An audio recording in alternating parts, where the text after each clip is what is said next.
ആറ്റുകാൽ പൊങ്കാല മഹോത്സവത്തിനെ വരവേൽക്കാൻ അനന്തപുരി ഒരുങ്ങി. 23-നാണ് ഉത്സവം ആരംഭിക്കുന്നത്. കർശന നിർദ്ദേശങ്ങളുമായി ഭക്ഷ്യസുരക്ഷാ വകുപ്പ് രംഗത്തുമെത്തി. ആറ്റുകാൽ പൊങ്കാല പ്രമാണിച്ച് തീർത്ഥാടകർക്കും പൊതുജനങ്ങൾക്കും പൂർണ്ണമായ ഭക്ഷ്യസുരക്ഷ ഉറപ്പുവരുത്തുന്നതിനായി എല്ലാ ഭക്ഷ്യസ്ഥാപനങ്ങളും ഭക്ഷ്യസുരക്ഷാ മാനദണ്ഡങ്ങൾ പാലിച്ച് പ്രവർത്തിക്കണമെന്ന് ഭക്ഷ്യസുരക്ഷാ വകുപ്പ് മുന്നറിയിപ്പ് നൽകി. ഭക്ഷ്യസുരക്ഷ സംബന്ധിച്ച നിർദ്ദേശങ്ങൾ കർശനമായി പാലിക്കണമെന്നും അധികൃതർ അറിയിച്ചു. എല്ലാ ഭക്ഷ്യസ്ഥാപനങ്ങളും ഭക്ഷ്യസുരക്ഷാ ലൈസൻസിന്റെ രജിസ്ട്രേഷന്റെ പകർപ്പ് സ്ഥാപനങ്ങളിൽ പ്രദർശിപ്പിക്കേണ്ടതാണ്. സ്ഥാപനത്തിലെ എല്ലാ ജീവനക്കാരുടെയും മെഡിക്കൽ ഫിറ്റ്നസ് സർട്ടിഫിക്കറ്റ് പരിശോധനാ സമയം ഹാജരാക്കേണ്ടതാണ്. സ്ഥാപനത്തിൽ വെള്ളം ഉപയോഗിക്കുന്നുവെങ്കിൽ ആയതിന്റെ ഗുണനിലവാരം ഉറപ്പുവരുത്തുന്നതിന്റെ സർട്ടിഫിക്കറ്റ് പരിശോധനയ്ക്ക് ഹാജരാക്കേണ്ടതാണ്. ആറ്റുകാൽ പൊങ്കാലയോടനുബന്ധിച്ച് ഭക്ഷ്യസംരംഭകർ, പാചക തൊഴിലാളികൾ എന്നിവർക്കായി ഭക്ഷ്യസുരക്ഷാ വകുപ്പ് ഫെബ്രുവരി 19-ന് ബോധവൽക്കരണ ക്ലാസും നടത്തും. ഉത്സവ മേഖലയിൽ പ്രവർത്തിക്കുന്ന ഭക്ഷ്യസംരംഭകർ നിർബന്ധമായും ഈ ക്ലാസിൽ പങ്കെടുക്കേണ്ടതാണ്.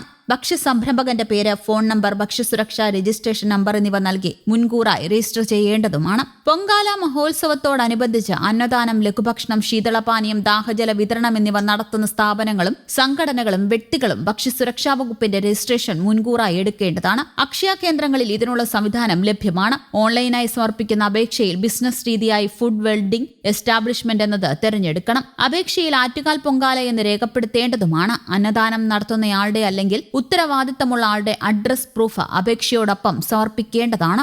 നിശ്ചിത ഫീസ് ഓൺലൈൻ മുഖേന എടുക്കേണ്ടതാണ്. ഭക്തജനങ്ങൾ ഭക്ഷണസാധനങ്ങൾ വാങ്ങുമ്പോൾ ശ്രദ്ധിക്കേണ്ട കാര്യങ്ങൾ ഇവയൊക്കെയാണ്. നിശ്ചിത ഗുണനിലവാരമുള്ളതും ലേബൽ വിവരങ്ങൾ കൃത്യമായി രേഖപ്പെടുത്തിയിട്ടുള്ളതുമായ ഭക്ഷ്യവസ്തുക്കൾ പൊങ്കാല നിവേദ്യത്തിനായി ഉപയോഗിക്കേണ്ടതാണ്. കൃത്യമായ ലേബൽ വിവരങ്ങൾ ഇല്ലാത്ത പാക്കറ്റ് ഭക്ഷ്യവസ്തുക്കൾ, മിഠായികൾ, പഞ്ഞി മിഠായികൾ, ഐസ് കാൻഡി എന്നിവ ഉപയോഗിക്കാൻ പാടില്ലാത്തതാണ്. തുറന്നിരിക്കുന്ന ഭക്ഷ്യവസ്തുക്കൾ വാങ്ങി ഉപയോഗിക്കാൻ പാടില്ല.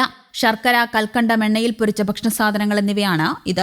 അന്നദാനം, ദാഹജലം എന്നിവ വിതരണം ചെയ്യാൻ ആഗ്രഹിക്കുന്നവർ പാചകത്തിന് ശുദ്ധജലവും വൃത്തിയുള്ള പാത്രങ്ങളും ഉപയോഗിക്കേണ്ടതാണ്. ഭക്ഷണം കൈകാര്യം ചെയ്യുന്ന ആൾക്ക് സാംക്രമിക രോഗങ്ങളൊന്നുമില്ലെന്ന് ഉറപ്പുവരുത്തേണ്ടതും അസംസ്കൃത വസ്തുക്കൾ ഗുണനിലവാരമുള്ളതാണെന്ന് ഉറപ്പുവരുത്തേണ്ടതുമാണ്. തിളപ്പിച്ച വെള്ളം കുടിക്കുന്നതിന് ശ്രദ്ധിക്കണം.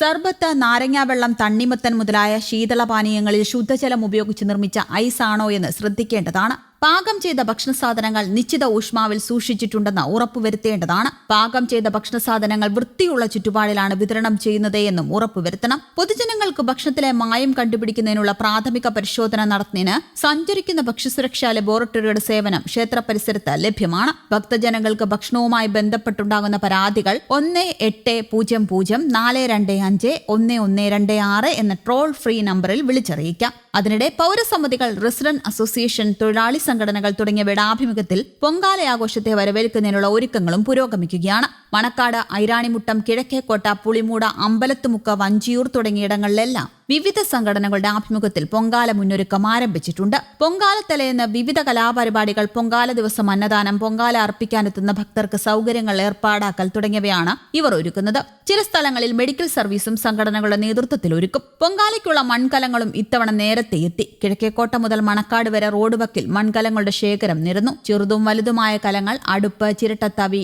ഇടിഞ്ഞിൽ, മൺഭരണികൾ എന്നിവയും മൺകലങ്ങൾക്കൊപ്പമുണ്ട്. പൊങ്കാലയ്ക്ക് കൂടുതലും മൺകലങ്ങളാണ് വിറ്റുപോകുന്നതെങ്കിലും അതിനു മുമ്പുള്ള ദിവസങ്ങളിൽ നഗരത്തിൽ വന്നുപോകുന്നവരും സമീപവാസികളും വീട്ടാവശ്യത്തിനായി മൺകലങ്ങളും മറ്റും വാങ്ങും. നഗരത്തിൽ മൺകലങ്ങളുടെ ലഭ്യത കുറവുമുണ്ട്.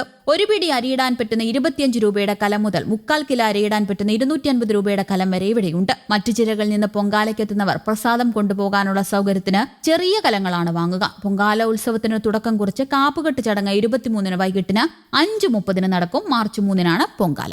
News desk, Kerala Kaumudi.